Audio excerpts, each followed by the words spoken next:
Black couple, retired, peaceful, driving home from visiting their grandson, and yet cuffed, searched, and laughed at like criminals. The officer said the taillight was broken. It wasn't. He said it was procedure. It wasn't. What he didn't know was that the man he shoved was a civil rights legend. And the woman whose bag he rifled through, she once sentenced officers just like him. This wasn't a routine stop. It was the beginning of the end for Redstone County's corrupt shield. What about your state? Could this happen where you are?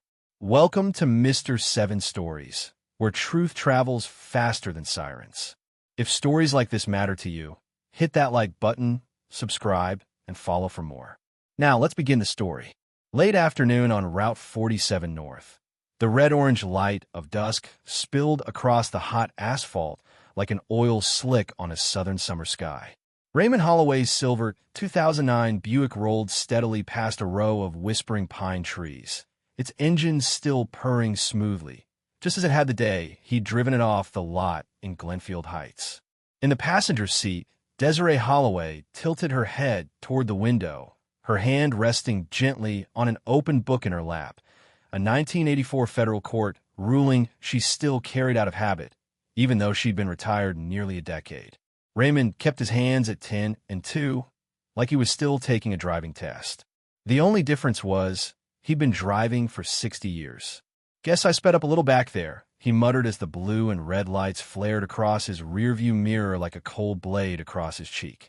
Desiree looked up, placing a hand on her husband's shoulder. "They pulling us over?" she asked, her voice calm and grounded. Raymond gave a small nod, said the taillight's out. Desiree glanced at the side mirror. "The taillight's fine. I checked it myself this morning before we left Wexleyboro." The car came to a full stop along a patch of sparse woods. No other cars, no homes, no shops, just the buzz of insects and a kind of silence that made the back of your neck tense. Two officers approached. One tall, buzz-cut, dark sunglasses, Officer Matthew Taylor. The other shorter, broad shoulders, a belly pressing against his duty belt, Officer Brennan Cade. Taylor walked up to Raymond's side, resting one hand on his gun belt. No greeting, no smile. "License and registration," he barked. "And step out of the vehicle for me." Raymond tilted his head slightly. "May I ask why, officer?" Taylor chewed gum slowly and smirked. "You got a problem following lawful orders?" Desiree didn't turn, but her fingers tightened around the book. Raymond stayed calm. "You said a tail light was out. I don't believe that's the case. I'd just like to understand." By now, Kate had circled to the passenger side. "Ma'am, place your hand on the dash. Don't move." Desiree Holloway, who had presided over hundreds of criminal trials, did not flinch. She looked him directly in the eye, then slowly rested both hands on the dashboard. "Our hand have been right here since the beginning, officer," she said evenly. Minutes later, Raymond was told to exit the vehicle. He stood at the side, palms on the hood like a teenager being disciplined. Taylor patted him down, rough, without warning, without cause. No search warrant, no citation read aloud. Every movement carried the weight of authority unchecked by law. "Where you coming from?" Taylor asked, lazily. "We just visited our grandson in Redstone County," Raymond replied, still facing the pine trees. "We're on our way back to Wexleyboro. That's a long way. Got anything in the car I should know about?" Raymond turned his head, eyes steady. "I'm a retired civil rights attorney. I know my rights, and you have no legal basis to search my vehicle." Taylor sneered and glanced at Cade. "You hear that? Old man trying to preach." Then he muttered, just loud enough to be heard. "Too smart for his own good. Should have stayed home." Desiree was told to exit the vehicle as well. She complied, not out of fear, but because she knew the law better than anyone else in that county. 10 minutes later, the car had been completely searched. Her handbag opened, the trunk inspected. Nothing. No weapons. No drugs. No cause. But Raymond was still handed a citation for a broken taillight. As the two officers walked back to their cruiser, chuckling as they went, Raymond looked down at the paper in his hand. A breeze stirred through the woods, and he muttered under his breath, "They picked the wrong man." Desiree said nothing, but when Raymond pulled out a pen and jotted down the badge number from Taylor's chest, She gave a faint smile, not of satisfaction, but of justice quietly inching back to its rightful place. Raymond slid back behind the wheel and buckled his seatbelt like nothing had happened, though his hands were still slightly trembling. Not from fear, from fury, a quiet, throttled anger, not a flame, but an ember burning slow in his chest. Desiree said nothing, but her gaze stayed fixed on the road ahead, as if staring through the windshield into a system that had long grown used to grinding down the dignity of people like them. Behind them, the patrol car remained parked, its lights now off. Officers Taylor and Cade still sat inside, the window cracked. The wind carried their laughter, subtle, not overt, but unmistakable. The kind of laughter Raymond had heard in courtrooms when prosecutors thought no one was watching. The laughter of men who believed the law did not apply to them. "Who does he think he is?" Taylor said, voice rasped from cigarettes. "Some old man with a beat-up notebook? I've seen 1,000 of his type." "And the wife," Cade added, scoffing, "acting like royalty, driving a dusty old Buick. These older black folks who think they're special, always the same." Taylor glanced at the mirror. "They think scribbling something in a notebook's gonna scare us." Cade pulled out a stick of gum, popped it in, and chewed slowly. "Bet he used to be a teacher or something. When I frisked him, he looked at me like he was lecturing a class. Not like he was being searched," Taylor said, picking up the thread. "Still thinks he's got power. Doesn't realize the game's changed." "Game?" Cade raised a brow, then chuckled. "We make the rules out here." Inside the car, Raymond heard every word. He didn't have to turn around. At 76, he'd lived long enough to know the difference between laughter with substance and the kind that masked insecurity. Truly confident men didn't need to humiliate others to assert their worth. Desiree leaned slightly toward him, her voice low. "You think they saw you write it down?" Raymond nodded. "And I'm sure they think it doesn't matter." "It does," she said firmly. "I presided over cases built on less than this. But the difference is, we know exactly what we're doing." Raymond opened the glove compartment and pulled out a dark brown leather notebook. He flipped through the pages, stopping at the line he'd just written. 3:42 p.m., Officer Taylor said, smart-mouth old man. Below that, he added, "Note, no visible taillight issue. No police report provided. No Miranda rights read." Provocative tone. He didn't write those lines out of anger. He wrote them because he knew that in a world where justice often had to be rebuilt piece by piece, every word put down on paper was a pillar of truth. And truth, when strong enough, could hold up an entire courtroom. "What are you planning to do with that?" Desiree asked, though she already knew the answer. Raymond closed the notebook and rested it on his lap. To remind them, not everyone they pull over is easy to erase. Just then, Cade stepped out of the cruiser, stretching and whistling. Taylor followed behind, holding a soda can, which he casually tossed into the grass as if the whole area belonged to him. "Pretty light day," Cade said loudly, making sure his voice carried to Raymond and Desiree. Didn't have to deal with any troublemakers. Just a couple of old folks in a beat-up car. Raymond tilted his head slightly. "You remember every word they say, right?" Desiree responded, her voice calm and firm. "I don't need to write it down. It's etched in." The Buick rolled forward again, this time without signaling. Not because they forgot, but because this time they weren't asking anyone for permission. Because the road ahead, they would cart it themselves one step at a time. Through law, through truth, and through the kind of laughter that would soon turn into an apology. The Buick eased back on a Route 47 North, as quiet as the two people inside it. Raymond didn't speak for the first few miles. The wind slipped in through a slightly cracked window, carrying the scent of pine resin and dry grass from the distant fields. But inside the car, the silence was heavy, not with fear, but with calculation. "You know," he said finally, breaking the stillness, "there's plenty you can do faster than me. But when it comes to remembering by hand, nobody beats me." Desiree turned slightly toward him. "Still holding on to that ego, huh?" Raymond smiled, subtle but certain. He opened the leather-bound notebook on his lap and pulled from his shirt pocket an old black ink Schaefer pen, the same kind he used back when he was a federal prosecutor. The nib began gliding across the ivory page, the handwriting slanted and precise, almost like it had been engraved. 4:01 p.m. Taylor and Cade left the scene. Joked about the victim's vehicle. No further instructions given. No search warrant issued. Demeanor, mocking. Desiree glanced down at the notebook. What are you using time this? That old wristwatch of yours can't still be accurate. Raymond raised his arm slightly. It's 3 minutes off. But my memory? That's accurate to the second. She didn't argue, because she knew better than anyone. It was true. Even before he retired, Raymond had been known in legal circles for his near-photographic memory. During week-long hearings, he could recall who said what during the Tuesday morning session at precisely 10:43 a.m. Evidence? Not a video, not a recording, but a notebook.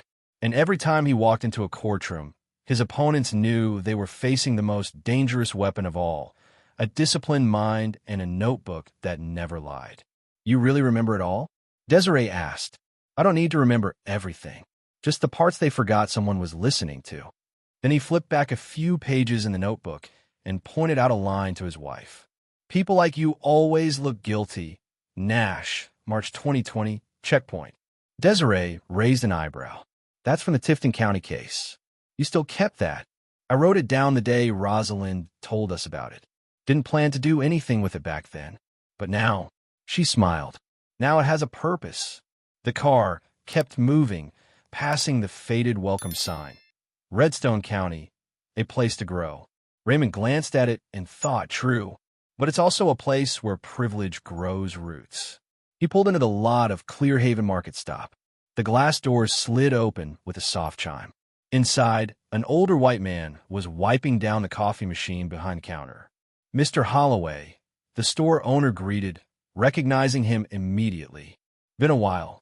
Raymond nodded. You still keep the outer security cameras running? Sure do.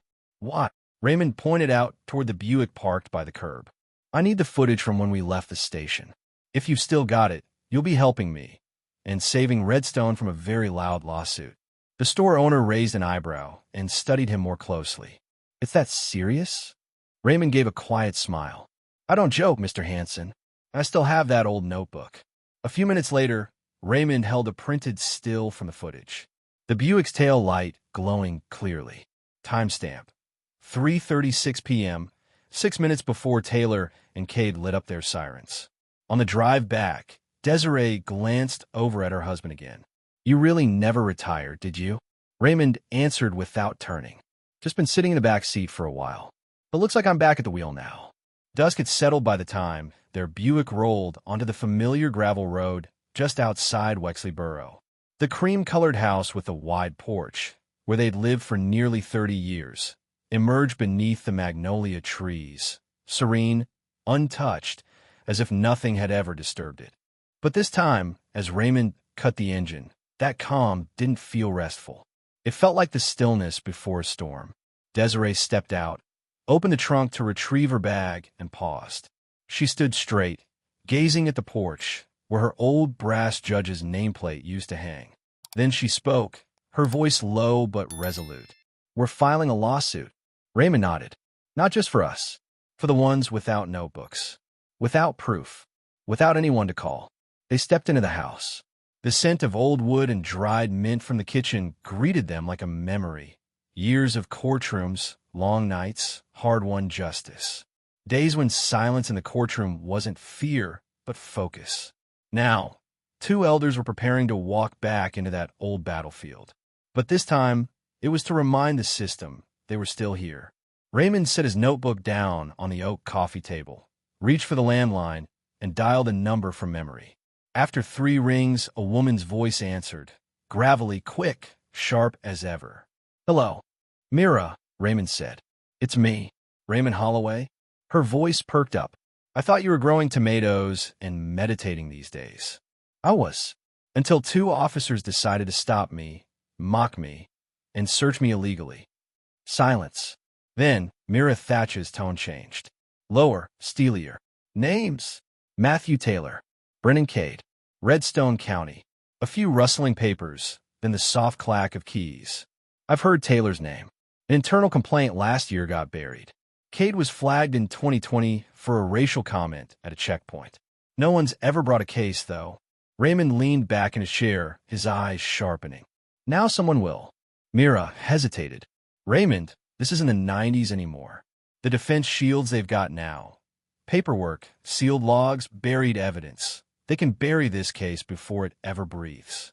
Then we hit them where they least expect, Raymond said, voice firm. We come in with a move they can't see coming. At that moment, Desiree stepped out from their old study. In her hands was a wooden case. She placed it on the table and opened it carefully. Inside, nestled in black velvet, was her brass judge's nameplate. Judge Desiree Holloway, Superior Court of Georgia. She lifted it out, held it for a second, then set it down next to Raymond's notebook. We don't come at them with outrage, she said. We come at them with records. With the Constitution. With precision.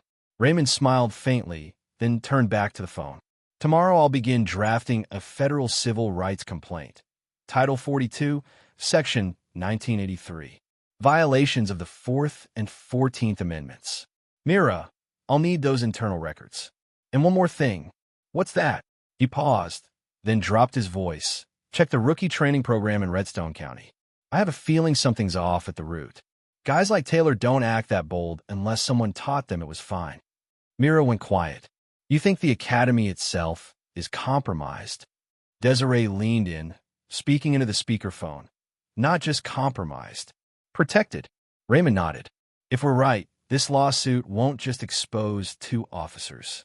It'll expose the people who built the shield around them and called it policy. Right then, the doorbell rang. Raymond frowned. Visitors were rare at this hour. He opened the door. A young woman stood on the porch, neatly braided hair, leather satchel slung over one shoulder. She pulled out an envelope. Good afternoon, Mr. Holloway. I'm from Clearhaven Market Stop. You requested a copy of the video. This is the original footage from the exterior surveillance camera. Still shots included. Raymond accepted it with a nod. Thank you. Back inside, he handed it to Desiree. The first photo showed clearly. Brake lights illuminated, no sign of malfunction. The timestamp read 3:36 p.m. Desiree looked up. Didn't you say we needed something no one saw coming? Raymond smiled. Exactly. And this is the opening move. The next morning, golden sunlight slipped through the curtains, spilling across the long wooden table in the Holloway dining room. Once a space for Thanksgiving dinners with grandkids, now transformed into an old-school war room. On one side, a laptop, files, and a humming old printer. On the other, thick law books and a pile of opened letters, 2 of which stood out. Internal disciplinary reports for Officer Matthew Taylor and Officer Brennan Cade. Raymond held a mug of coffee and flipped through pages slowly. Here, he said, handing one over to Desiree. Taylor, suspended for 3 days without pay after using excessive force on a black driver in Tifton. Victim had a dislocated shoulder. No weapon. Body cam footage. Lost due to technical error. Desiree raised an eyebrow. Voice cool. And Cade? Raymond handed her another folder. Filed a complaint in March 2020 for a racial remark at a DUI checkpoint. Victim was a Ladings woman. He told her, people like you always look guilty. When questioned, Cade claimed he was just joking around. Desiree placed her teacup down and leaned on both arms. Laughing while giving commands, joking while insulting. Looks like they've gotten used to being excused. Mira Thatch, who'd arrived before dawn with a laptop, 3 portable drives, and the energy of a lawyer in a leather jacket, sat at the corner, typing rapidly. I just pulled state records, she said without looking up. Taylor's name shows up 2 more times. Once for tasering a handcuffed suspect. Internal review deemed it unintentional, and another for conflicting testimony that didn't match the dashcam footage. Case was closed. Desiree crossed her arms. We've got enough to show a pattern. Now the real question is, who let it happen? Raymond exhaled slowly. Chief Ronald Beckett. He signed off on retaining Taylor after Tifton and never forwarded Cade's file to the independent review board. Mira turned her screen toward them. Also found last year's internal evaluation. Says Taylor is assertive, confident, and knows how to de-escalate situations. She let out a dry laugh. Sure, if de-escalate means shoving a 76-year-old man's head into a car hood. Raymond chuckled faintly, but his eyes sharpened. We need every one of these in the official court filing. Title 42, Section 1983, Civil Rights Violations under color of law. If we prove they knew Taylor and Cade were high risk but kept them on, we can expand this case beyond just the officers to their leadership. You're going all in, Mira nodded. You sure? It was Desiree who answered first. We're not doing this for revenge. We're doing it so the next time a black woman gets pulled over while driving her child home, she won't have to fear the uniform. Before leaving the table, Mira slid the laptop toward Raymond and Desiree. On the screen, a podcast browser was open. I sent a summary of your case to a friend who works on the Justice Now program. They turned it into a special episode for the podcast When the Wrong People Get Stopped. It airs tonight. Raymond raised an eyebrow. That title couldn't be more accurate. Mira nodded. Short, direct, and enough to make people outside start paying attention.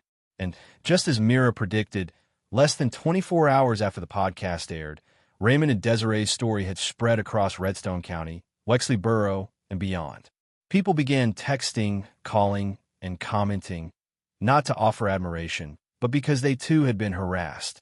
And now, they knew they weren't alone. 2 mornings later, as they continued gathering case files and documentation, the landline rang. Raymond picked it up. Hello. Hello. A male voice came through, slightly breathless but clear. Mr. Holloway? This is Leon Frazier. I heard you on the podcast When the Wrong People Get Stopped. The newest episode about you and your wife in Redstone. I realized I can't stay silent anymore. I don't know how to say this, but Officer Taylor assaulted me 2 years ago after I left Clearhaven Market. They searched my car without reason and punched me when I asked about my rights. Raymond glanced at Desiree and Mira seated across the table. Do you still have any evidence? My whole family saw it. I still have copies of the medical report and the complaint I filed, though it was dismissed in 3 days. No one ever followed up. Raymond offered a calm smile, his voice steady. Then it's time to bring your voice into the courtroom. Desiree turned to Mira. We don't just have documents now. We have a witness. Mira nodded. And if I'm right, other voices will follow. Raymond closed his notebook and added a fresh line. Day 2, a silent battle finds its voice. And this time, none of them intended to sit quietly. That same morning, as Raymond and Desiree stepped out of the small hotel across from the Wexley Federal Courthouse, something unexpected appeared before them. A long line of people stretched from the courthouse steps all the way across the street. Some held folding chairs. Others clutched steaming coffee. A few elders wore light scarves against the sun. One hand-painted sign read in uneven marker strokes. Not just for them, but for all of us. Desiree paused. Raymond, this is bigger than I thought. He nodded, slowly fastening the button on his charcoal gray coat. We're just the spark. The rest is the thirst for justice that's never been quenched. As they stepped through courthouse security, heads turned down the corridor to follow their steps. A young black student in a Caldera School of Law hoodie fumbled for his phone to start live streaming, whispering, "That's them, Mr. and Mrs. Holloway." Inside Courtroom 2B, every seat was filled. The front row was reserved for the press, from the Wexley Morning Times to the Southeast Legal Review. 2 rows back sat law students from Macon and Savannah, notebooks in hand, eyes glued to every moment. In the far left corner sat Pastor Ezekiel of First Zion Baptist Church, next to Ms. Georgia Haynes, an 83-year-old woman once held for 6 hours by police for stepping over the white line. Raymond entered the courtroom quietly. Just a 76-year-old man in a well-fitted suit, white shirt, and a wine-colored tie. But as he walked past each row, every pair of eyes followed. Not because he was famous, but because someone in their lives had once been pulled to the side of the road, and today, one of them had returned to drag the whole system into the light. Across the aisle sat Matthew Taylor and Brennan Cade at the defense table, shirts wrinkled, ties crooked, eyes darting to the clock. Behind them, the district's legal rep, an older man with salt and pepper hair named Henson Lee, flipped through his notebook, unable to hide his irritation. Not because he believed they were innocent, but because he knew he was about to defend the indefensible. Judge Hollis Trent entered. The courtroom rose. He gave a curt nod, then sat. This is the Wexley Borough Federal Court. Civil case number 2380F. Plaintiffs Raymond Holloway and Desiree Holloway versus the Redstone County Police Department. Raymond didn't rise right away. He inhaled deeply, fingers flipping open the worn notebook that had traveled with him for 3 decades. Then he stood. His voice wasn't loud, but every word landed like a stake into the courtroom floor. Your Honor, this case isn't about a broken taillight. It's about the hundreds of times innocent people have been pulled over, humiliated, and silenced. And today, we are silent no more. A ripple of soft applause rose from the back of the room. Judge Trent raised a hand, but issued no warning, because he understood something had just begun in this courtroom, something the law had long forgotten. Listening, outside in the hallway, a group of high schoolers from Glenfield Heights huddled around a phone, streaming the hearing live. A curly-haired girl whispered, "He looks like my grandpa, but my grandpa would never dare fight back." A boy beside her replied, "Maybe your grandpa didn't have a notebook." The hallway burst into laughter, not out of humor, but because they all knew today was a beginning. A day when those once forced to bow their heads now had a reason to lift them. The courtroom fell into silence. Every gaze fixed on Raymond Elias Ford as he slowly stood, holding his weathered leather notebook, his suit pressed sharp, as if untouched by time or the weight of injustice. No need to shout. No need to pound the table. Just a calm stare and a voice as firm as steel. "Your Honor," he said, "when a man is ordered out of his car just because of how he looks and searched with no cause, that's not law enforcement. That's abuse of power. And when it happens not once, but again and again to the same kind of person, it stops being personal. It becomes systemic." Raymond stepped to the evidence table and activated the display screen. Up came the photo from the Clearhaven Market stop camera, his Buick pulling out of the lot, both taillights shining bright. He pointed to the screen. This image was captured at 3:36 p.m., 6 minutes before we were pulled over. No broken taillight, no suspicious behavior, and no alerts from the traffic monitoring system. The room fell silent. Officer Taylor lowered his head slightly, his face pale. Kate sat frozen. At the prosecution table, District Attorney Henson Lee adjusted his tie, eyes fixed on the tile floor. Raymond flipped to the second image, a maintenance report from a local auto shop, confirming no mechanical faults. Next came a dispatch log, completely blank. No radio reports from Taylor or Cade before the stop. "I submit these as official evidence." Judge Hollis Trent nodded. "Accepted." But Raymond wasn't finished. He stepped back to the podium and pulled out a thicker file, clearly marked and tabbed. "And now, Your Honor, I present an expansion to this case, one we believe identifies the origin of the misconduct more clearly." He opened the file. Both defendants were trained under the supervision of Chief Ronald Beckett, who previously served as the lead instructor for new recruits before his promotion. In internal documents obtained by Mira Thatch, a former federal investigator, there's a section that reads as follows. Raymond read aloud. "Drivers who avoid direct eye contact, especially in areas with elevated crime rates, should be considered potentially suspicious. Hesitation may serve as sufficient cause for further examination." A murmur rippled through the courtroom. Raymond held up another document. A list of 14 complaints from community members, all involving officers trained under the same program. Of those cases, 86% of the reported victims were people of color. None of these were escalated to the State Investigative Bureau. And the person who dismissed every single one? Ronald Beckett. Attorney Henson Lee stood. "Objection. Irrelevant to the incident on June 4th. Judge Trent leaned forward. "If the plaintiff can demonstrate that the behavior on that day stemmed from a flawed policy, the objection is overruled." Raymond gave a slight nod. "We're not just suing 2 officers. We're asking the system to look in the mirror." He turned toward Taylor and Cade, his gaze not angry, just still like the surface of a deep lake. "And if you were taught that stopping an elderly black man with a steady gaze is standard procedure, then I'll teach the entire system the opposite, right here in this courtroom." And for the first time during the entire hearing, no one laughed. Not because they were afraid, but because they understood. Raymond hadn't just brought evidence. He brought a lesson the law had forgotten how to hear. As his final words settled into the room, time seemed to freeze. No one spoke. No one moved. Judge Trent sat motionless, fingers gently gripping his pen. In the gallery, someone placed a hand over their heart. Another nodded slowly, not in agreement, but as if they'd just seen something, not with their eyes, but with memory. At the defense table, Officer Taylor kept his head down, while Brennan Cade shifted slightly in his seat, his face flushed red.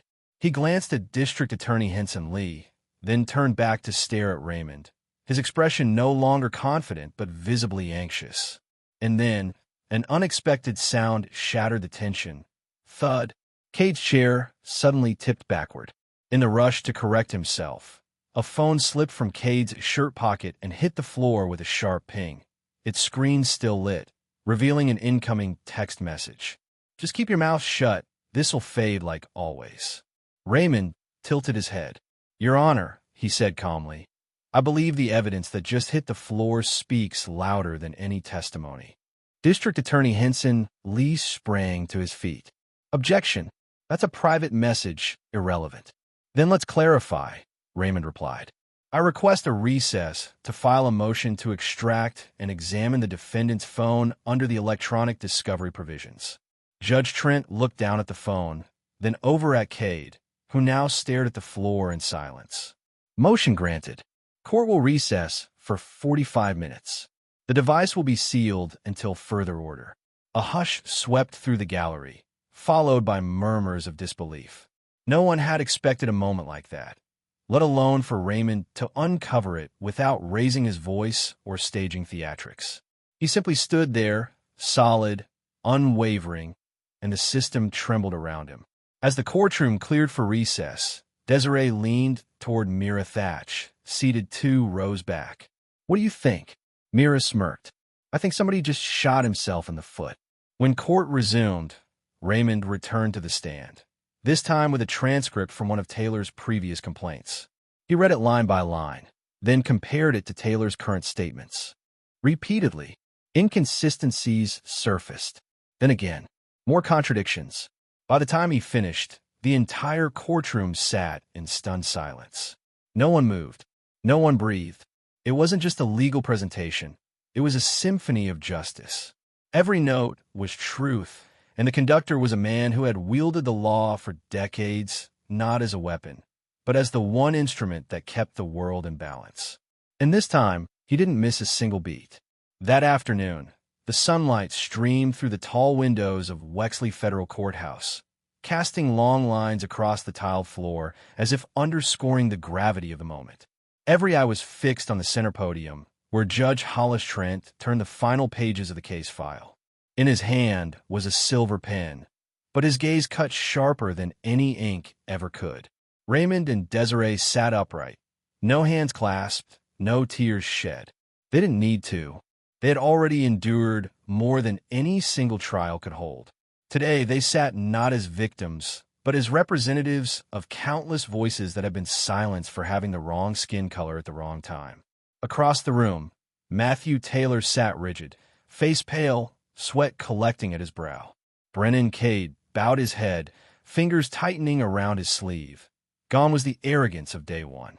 And Henson Lee, the district attorney, had nothing left to stare at but an empty notepad, surrender written all over his silence. Judge Trent raised his eyes. His voice rang out across the chamber without need for a microphone. After reviewing all evidence, testimony, and related documents, this court finds that the defendants, Officer Matthew Taylor and Officer Brennan Cade, did indeed violate the constitutional rights of the plaintiffs under the 4th and 14th Amendments of the United States Constitution. A wave of silence swept through the room. Then, in the clearest, most deliberate tone, like the swing of a gavel, Judge Trent continued. This court orders the following. 1. Both defendants, Officer Matthew Taylor and Officer Brennan Cade, are to be suspended indefinitely. Their conduct records shall be submitted to the State Internal Affairs Bureau for further disciplinary review. 2.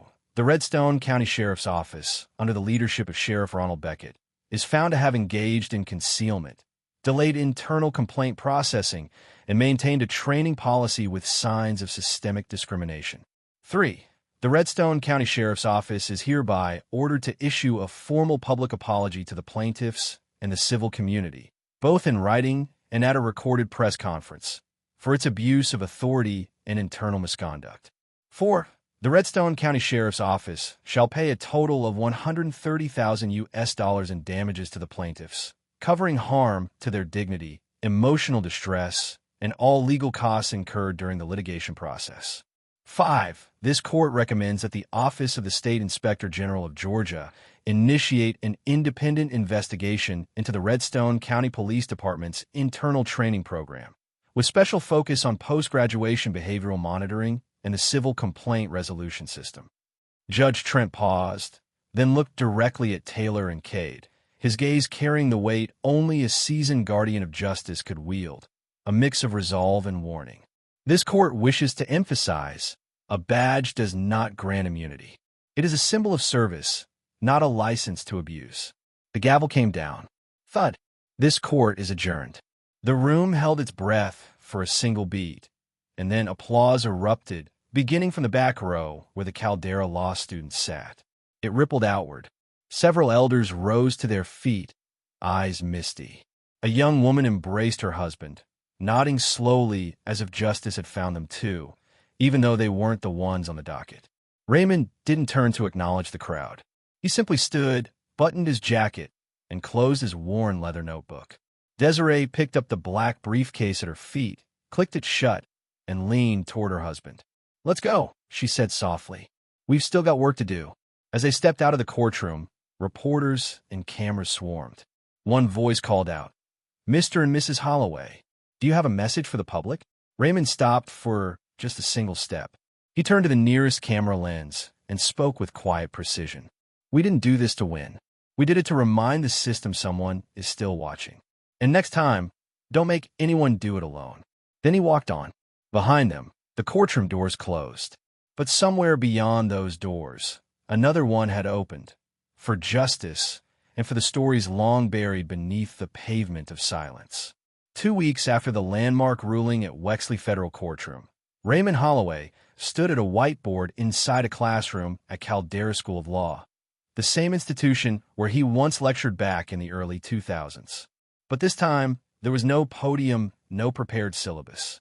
Just a raw wooden desk, a time-worn brown notebook, and the eyes of 20-plus students who now looked at him not just as a speaker, but as a witness to an era. "Law isn't something you study to win," Raymond said, voice calm but firm. "It's something you study so you never surrender." From the front row, a student raised his hand, Jalen Reddick, the one who had taken that photo of Raymond in court. "Mr. Holloway, how did you stay calm, standing in front of people who insulted you?" Raymond smiled. "I wasn't calm. I just didn't let them see the anger. Because anger is what they expect. But clarity? The weight of silence?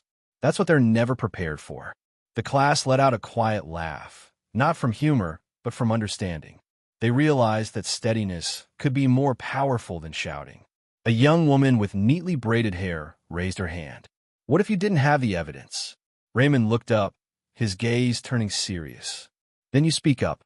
A person without evidence, but who knows how to ask the right questions, can shake an entire system." On the south side of town, in a modest but bright house in Midway Crossings, Desiree Holloway sat at a long wooden table. In front of her was a new nameplate, Gideon South Legal Aid Initiative.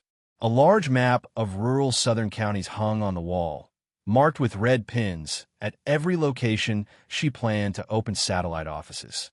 Mira Thatch stepped in, carrying a coffee cup and a stack of files. 3 new cases this week," she said. An elderly woman evicted over a filing error, a man wrongfully held for 72 hours because of a name mix-up, and a 17-year-old boy pushed into a plea deal in exchange for conditional freedom. Desiree took the files. "We can start anywhere, as long as we don't stop. You sure you want to be working again at your age?" Desiree smiled, her eyes still scanning the documents. "I didn't come back because I missed arguing. I came back because this time I want the last person in line to have a lawyer beside them." Mira sat down across from Raymond and Desiree, her hand resting lightly on the edge of the table.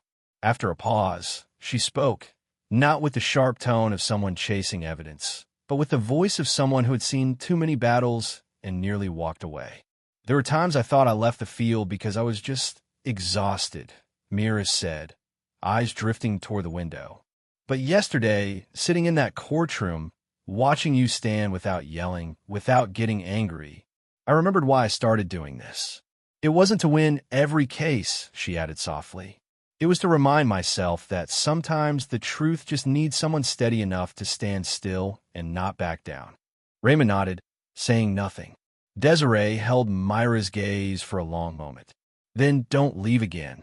That night, when Raymond returned home, he stepped into his study, placed his notebook on the desk, and glanced at his wife's nameplate. We started as two people, he said quietly, and now we're leaving behind something bigger than ourselves. Desiree nodded, and hopefully something that will outlast any verdict. Sunday morning in Wexley Borough arrived gently, like a first breath of early autumn. Raymond sat on the long wooden bench out on the porch, a steaming cup of black coffee in hand, and his weathered leather notebook beside him. The house behind him remained still.